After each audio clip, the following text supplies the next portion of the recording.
She Will Be by Kieran Marsden. Lucy Maroon laid in bed. Damn, it felt big. And that's because it was. She lived in California, a mansion I would call it, in a huge room with white walls and floors, and an open balcony that stayed open always and let in the Orange County breeze.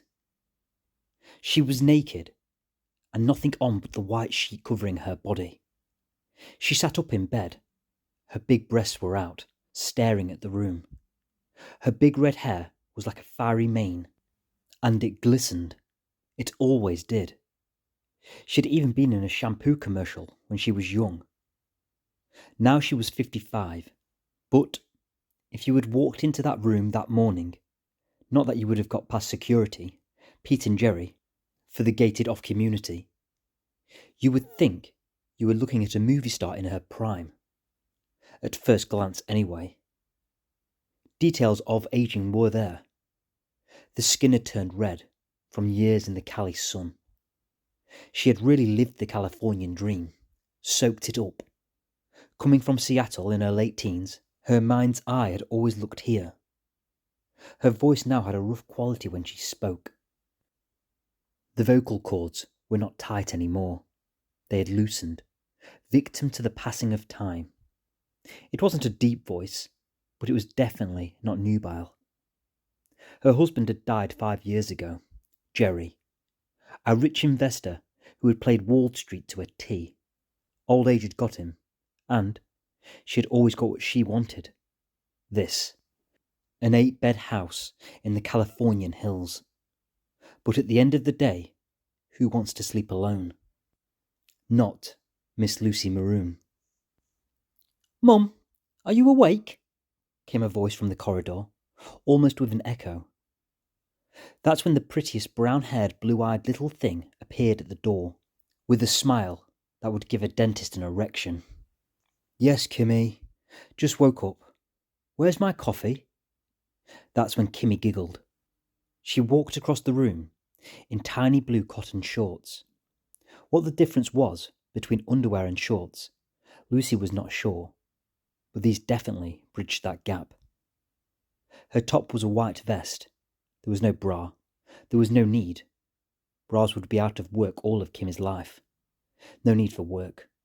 Her petite daughter sat at the end of the bed with crossed legs. In ways, Kimmy made her feel ugly. That was a horrible thought, though true. But she didn't cover her breasts, the only advantage she held over her daughter. She looked at her slightness, 5'2" at a push. She got it from her father for certain. He was a small man. The kind of man Lucy Maroon wouldn't go near if it wasn't for his bank account. Lucy wasn't deliberately this way. It was just Darwinist design. She was a nice person. She would do anything for a poor man. She just wouldn't fuck one. On a few lonely nights, Lucy had looked at pornography online. It wasn't for her, but she'd seen enough to know her daughter would get a AAA rating from any porn producer. She would go straight to the top, earn a lot of cash in 6 months. Then the industry would get bored of her when her sweat began to smell of cum.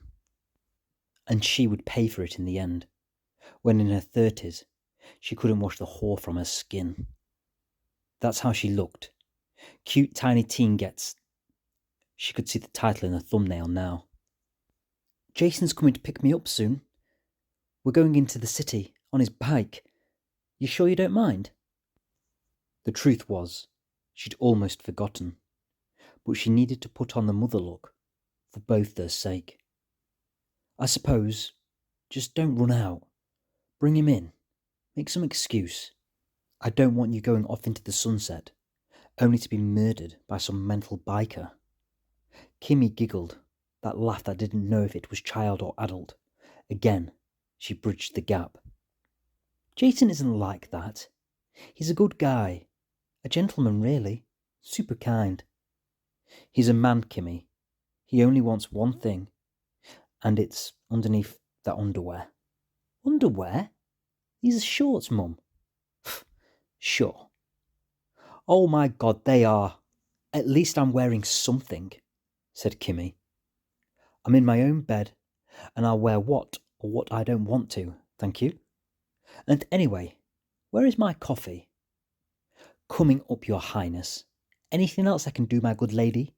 Said Kimmy, making her way off the bed, making her look extra tiny, as she almost had to jump off it.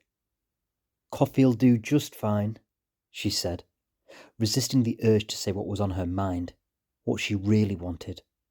Something she hadn't felt in 8 years. 8 long years.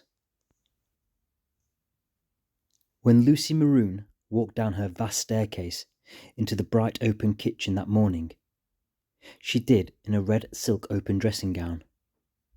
Turning around from a stool on the island was a man.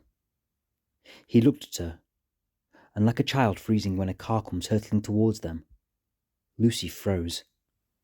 She was still to the spot, her dressing gown fully open, revealing all of her to the morning light. "Mum, what are you doing?" shouted Kimmy. Lucy hadn't even realised she was there, as her eyes remained fixated on this man. She slowly pulled at her dressing gown and concealed herself. "I'm sorry, you are?"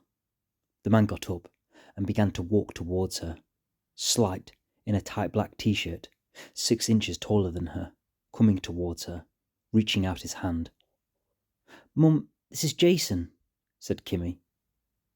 Slowly, her hand came out to meet his, but it didn't squeeze. She was lost in his eyes and his small smile. "How old are you?" said Lucy. Jason's smile grew.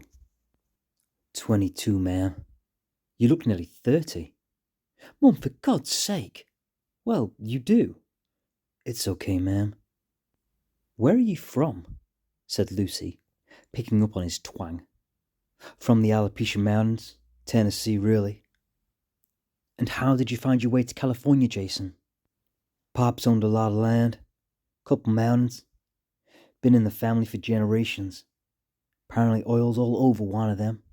Well, Dad decided to sell up, move out here, soak up the sun. Caused upheaval in the family, you know. I was the only one that came with him, said Jason. That's a very sad story, Jason, said Lucy, still holding his hand. Mum, I think he might want his hand back now. Slowly she let go, but their eyes held each other. Lucy took a seat on one of the stools on the island, and Jason sat beside her. When her daughter put the coffee cup in front of her, she leant down for it in a deliberate way that exposed her naked chest, and from the corner of her eye, she saw Jason looking. Well, Mum, we're going to get off in a minute. We're going to go for a ride along the coast. Look at the Pacific. Jason says he knows a sweet spot. That's great. I bet he does, said Lucy, only looking at Jason. Nice to meet you, Miss Maroon. Oh, don't. It's Lucy. And any time, Jason. You're welcome here. Any time.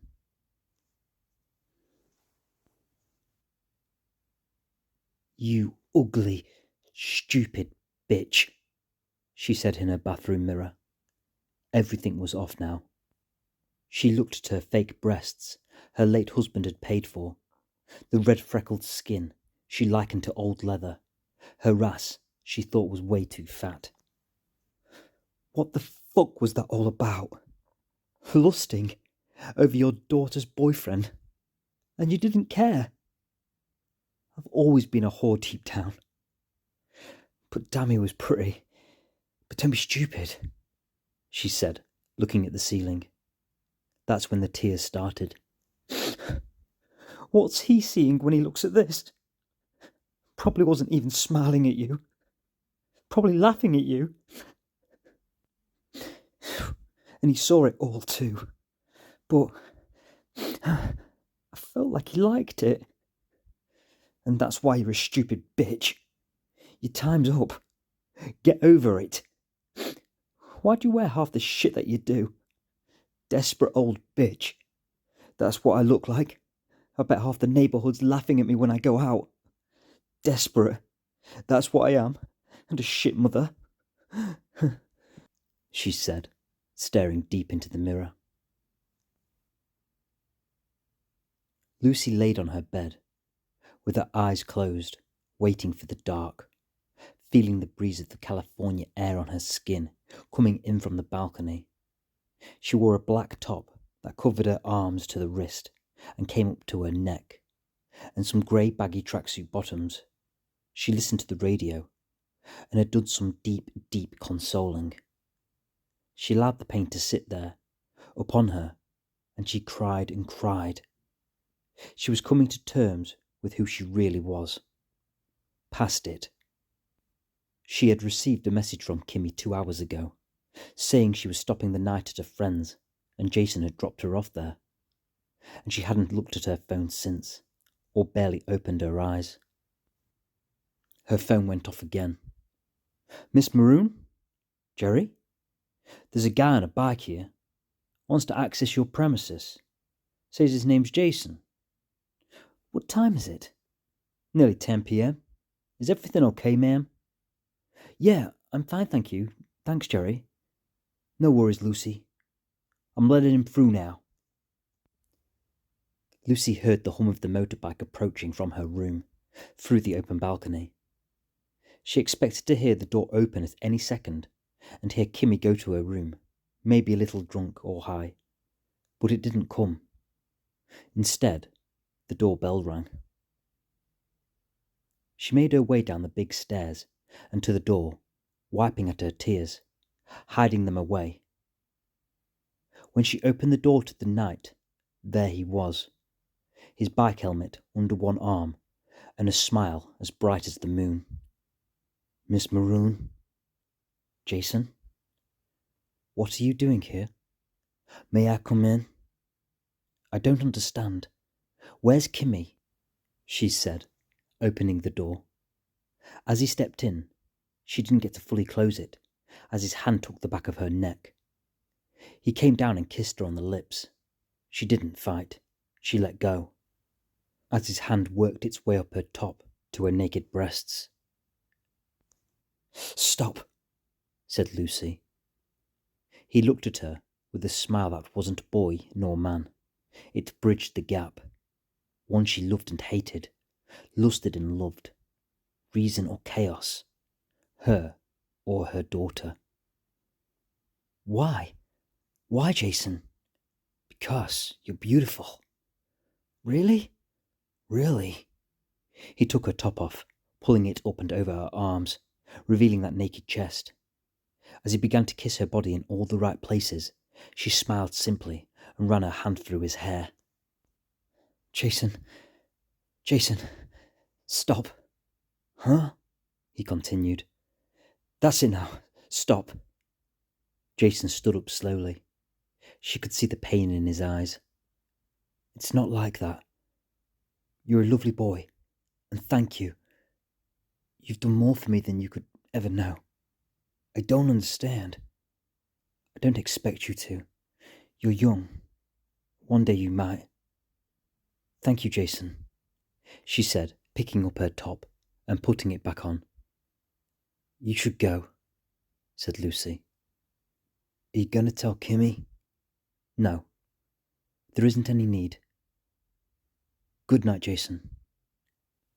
She watched him walk outside, down the stairs to his motorbike, and start the engine. She sat on them stairs and watched him all the way to the gate. She saw him stop and talk to Jerry, who opened the gate to the main road. When Lucy stood in front of the mirror that night, just before going to bed, she stared at a different woman, one she liked, one she smiled at. Well, that was a bit of a far cry from where I am right now. It's very cold in England at the moment. Kind of wish I was in the sunny embrace of California. So the inspiration for that piece of writing actually was it's a song, very, very famous song. Well, pretty famous. And I'm not going to tell you what song it is. I'm going to allow that to be a mystery. So, this channel ever takes off, it could be a talking point, and I'm not gonna reveal it. It's gonna be a secret. I'm not gonna tell you. And I don't want to get sued by the potential, probably, record label. But that is a little thing I wanted to speak about, just about inspiration in art and stuff like that, like how much art, paintings, is inspired by writing, some writing is inspired by paintings, some music is inspired by stories. It's a constant give in the world of art, I think, and constant inspiration. Always sharing ideas and inspiring artists or inspiring other artists in different mediums. A certain song inspired me to write that. I got a flavour of a place, a time, a space, and I went into that space and wrote about it, I guess, and how I envisioned it, and tried to delve into it a little bit.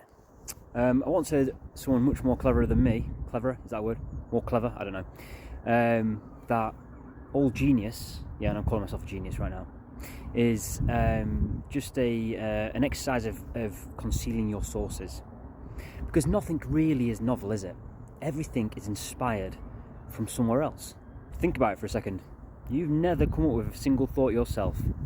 Everything you think, everything you thought, it's just come from a previous place, time, experience, something you're looking at. And then even what you think is trapped by the confines of the language that we speak, which didn't even come from you. So how much are you in control of anything you think or feel? I'm getting very philosophical here. It's the old free will is an illusion debate. All stories, all music, all paintings are just a reconfiguration of things that are already on this earth.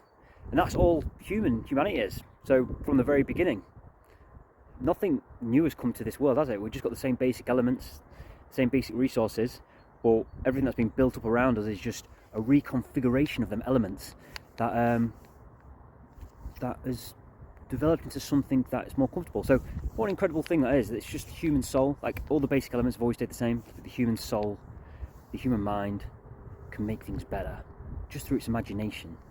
And that's basically all I've got to say. That's my point. Might be not a very good point, I don't know. But, I don't know, maybe you've never thought about that before. What's your point, Kieran? Go humanity. Let's keep building. Let's keep inspiring each other. Anyway, I'm going to write another story soon for sure. Don't know what it's going to be yet. But I've noticed something with my writing, actually. It's always about mortality, isn't it? About the inevitable passing of time that we're all going to demise. And it's about, I keep writing about that. So, and I've been looking at my channel, and the stories with the most views are actually the ones based around youth, around teenagers, stories like that. So hopefully I'm going to write something a bit more, not upbeat necessarily, but a bit more youthful and about that, about youth and fear and potential, rather than demise and death. Anyway, like and subscribe if you like what I'm doing. If you don't. Why would you?